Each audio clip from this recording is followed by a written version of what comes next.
दोस्तों, अभी हम लोग किसान मेला में अलग अलग स्टॉल की जानकारी ले रहे हैं।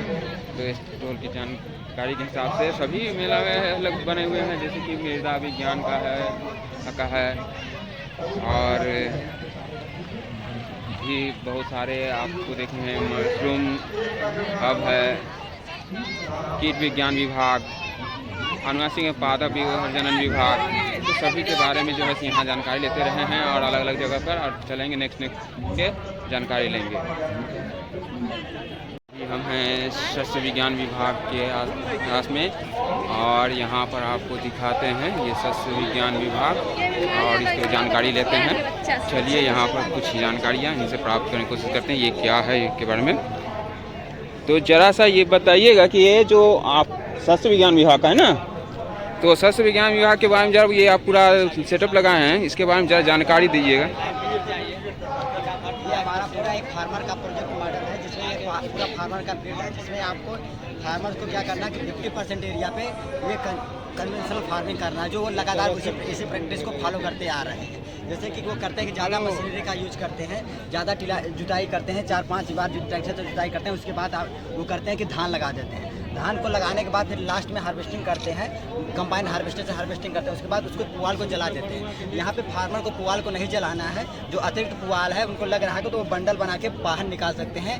और जो इसमें ऐसे बना रहेगा, जो बाकी है उसमें जीरो ड्रिल आता है, जीरो टिलेज वहाँ पे दिखाइए, जीरो टिलेज जो मशीन आता है उससे जो गेहूँ की बुआई करेंगे। इसमें क्या होता है कि फार्मर को लगभग 1 सप्ताह से 10 दिन पहले जो बुआई कर सकते हैं गेहूँ की।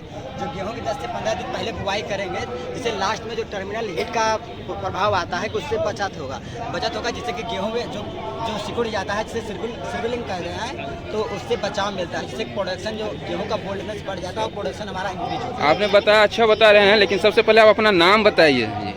मेरा नाम सुरजीत वर्मा है, MSc एग्रोनॉमी का स्टूडेंट हूँ मैं, यहाँ RPCU पूसा है। देखिए बहुत अच्छा। और आगे इसमें जो होता है 50% एरिया इसको रखना है, बाकी 25% एरिया हमको कंजर्वेशन एग्रीकल्चर कहते हैं, कंजर्वेशन एग्रीकल्चर करना है। इसमें क्या होता है कि मेनली जो होता है क्रॉप को मल्चिंग का यूज़ करना है। मल्चिंग के लिए आप जो धान का पुआल है इसमें यूज कर सकते हैं, कंबाइन हार्वेस्टर से हार्वेस्टिंग कर सकते हैं। और उसके ऊपर ये पुआल का क्या काम है, जो अदर क्रॉप है उसको जो वातावरण को कम करते हैं, जिससे कि हमारा इरिगेशन कम हो जाता है अपने आप। और जो दूसरा जो फायदा कि अगर हम मल्चिंग करते हैं तो जो हमारे खरपतवार हैं वो भी कम होते हैं। और जो तीसरा इसका फायदा है कि जो ये सड़ता है जब इसके बाद सॉइल को न्यूट्रिएंट मिलता है और प्लांट को न्यूट्रिएंट मिलता है, जिससे हमें जो होता है फर्टिलाइजर कम डालने की आवश्यकता है और सॉइल का जो सॉइल का हेल्थ, फिजिकल हेल्थ भी सुधार होता है। और इसमें जो इसका जो दूसरा प्रिंसिपल है, इसमें क्रॉप रोटेशन करना चाहिए। क्रॉप रोटेशन करने का मतलब ये है कि अगर इस बार इस फील्ड में गेहूँ लगाए हैं, नेक्स्ट ईयर इसी फील्ड में आप कोई पल्सेस का क्रॉप लगाइए, जिससे कि पल्सेस में क्या होता है कि एनवायरनमेंट जो नाइट्रोजन होता है वो सॉइल में स्टोर करता है, जिससे कि जब स्टोर करेंगे और पल्सेस को हमें उखाड़ना नहीं है, इसको जो होता है उसको जड़ से मतलब काटना है सॉइल के से। जब काटेंगे तो उसका जो जड़ होगा यहाँ पे सॉइल में जो होगा सड़ेगा, डिकम्पोज होगा, जिससे कि जो न्यूट्रिएंट रिलीज करेगा। जब न्यूट्रिएंट रिलीज करेगा फिर नेक्स्ट जो क्रॉप लेंगे उसमें वो तो उसको फायदा मिलेगा, जिससे कि नेक्स्ट क्रॉप में यूरिया या DAP का सप्लाई कम हो जाएगा। जब यहाँ पे कम होगा तो यहाँ पे हम कम फर्टिलाइजर यूज कर रहे हैं, कम पेस्टिसाइड यूज कर रहे हैं और कम से कम यूटिलाइज कर रहे हैं, जिससे कि इसकी फूड की क्वालिटी जो होगी इसके कंपेयर में यहाँ पे सुधार होगा। और जो इसका जो डिसएडवांटेज होता है कि जैसे ह्यूमन हेल्थ में या एनवायरमेंट पोल्यूशन वो कम होगा। और हमारा जो तीसरा जो सिस्टम है प्राकृतिक खेती, इसको भी हम 20% एरिया पे किए हैं। इसमें क्या होता है कि इसमें पहले जो प्राकृतिक सिस्टम का यूज़ किया जाता है, जैसे जीवामृत हो गया, बीजामृत हो गया, पंचामृत हो गया और नीमास्त्र हो गया। जीवामृत जो होता है हमारा ये यूरिया DAP की तरह एक न्यूट्रिएंट की तरह काम करता है। जीवामृत बनाने के लिए जो होता है हमें 10 kg गोबर की खाद चाहिए और 10 लीटर गौमूत्र चाहिए और 102 kg गुड़ चाहिए और 102 kg फ्लोर चाहिए, मतलब बेसन टाइप का। उसको हम इस सभी को मिला करके 48 घंटे के लिए रख देते हैं। उसके बाद हम अप्लाई कर सकते हैं सॉइल में, चाहे जब इरिगेशन करते हैं उसके साथ अप्लाई कर सकते हैं या हम छिड़काव कर सकते हैं। इसका ये मेन कंपोनेंट है। इसी तरह इसमें मतलब कोई भी फर्टिलाइजर और पेस्टिसाइड यूज नहीं करना है। इसमें जो होता है फूड का क्वालिटी जो होता है मैक्सिमम सबसे ज़्यादा फूड की क्वालिटी रहती है, क्योंकि यहाँ पे कोई भी पेस्टिसाइड, हेर्बिसाइड अप्लाई नहीं किया गया है। और ये जो हमारा सिस्टम दिखाया गया है कि मेनली फार्मर के लिए है। फार्मर के पास जो होता है कि मतलब हर फार्मर के पास लगभग 1-2 जानवर रहते ही है, 2-4 जानवर। वो जानवर का क्या करना है कि उसका जो गोबर होता है यहाँ पे आप बायोगैस के रूप में यूज़ कर सकते हैं। जो बायोगैस का हम खाना बनाने के लिए यूज़ कर सकते हैं या लाइट जलाने के लिए यूज़ कर सकते हैं। बाकी जो बायोगैस का जो बेस्ट प्रोडक्ट है आप फील्ड में अप्लाई कर सकते हैं खाद के रूप में।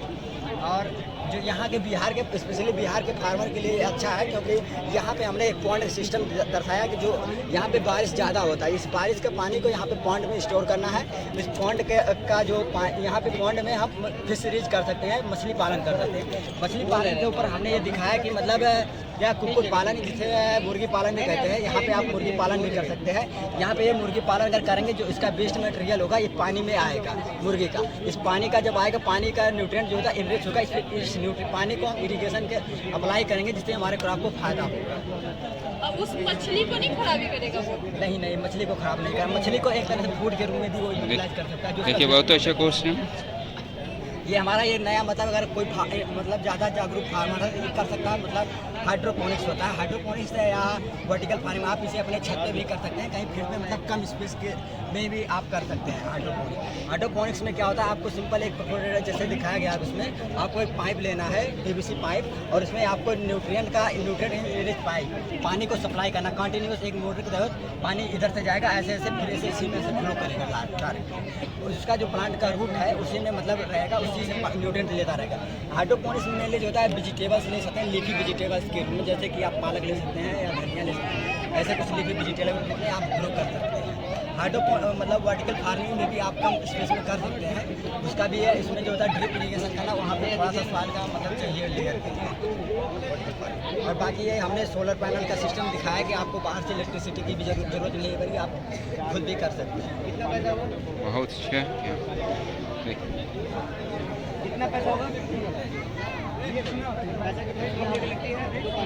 देखिए ये इन्होंने बहुत अच्छा बताया है। यहाँ शस्य विज्ञान विभाग के और शस्य विज्ञान विभाग के अभी हम लोग है, और इन्होंने पूरा हाइड्रोपोनिक सघन कृषि प्रणाली के बारे में बताया, प्राकृतिक खेती के बारे में बताया। ये बहुत सारी चीज़ें एक एक करके बताया, कैसे भी आप कम से कम लागत में ज़्यादा से ज़्यादा फसल बचा सकते हैं।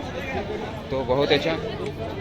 दूसरा आप क्लास आपका एमएससी एग्रोनॉमी, एमएससी एग्रोनॉमी, बहुत अच्छा।